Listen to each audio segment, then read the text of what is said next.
Hi guys, Wilma here. I-taste test natin yung binigay sa aking Lipton Herbal Tea guys.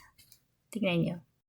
It comes with this packaging guys. Individual packaging guys. Yan ay naka-box. Tapos binigyan lang ako ni Maring Freda. Bigay po yan lahat sa akin. Maraming salamat Maring Freda.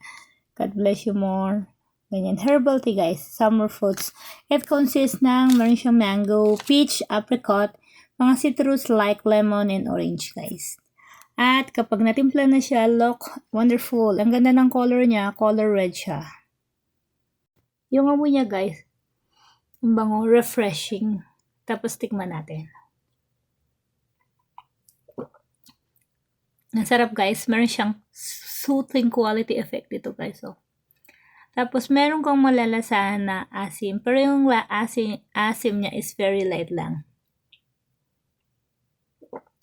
Try nyo rin to guys kasi mataas ang vitamin C nito since combination nga siya ng mga tropical fruits like mango and peaches. Instead of kape-kape kasi ako mahilig sa kape, I'm trying to convert now na mas uminom ng mga tea. And luckily nga, pinatry sa akin ni Maring Freda to. Yung mixed fruits na herbal tea. Yan. Usually kasi peppermint na yung iniinom ko. Thank you so much, Maring Freda, sa pagbibigay sa akin ng Lipton Tea. Try nyo rin to, guys. Ang sarap. Thank you sa panonood.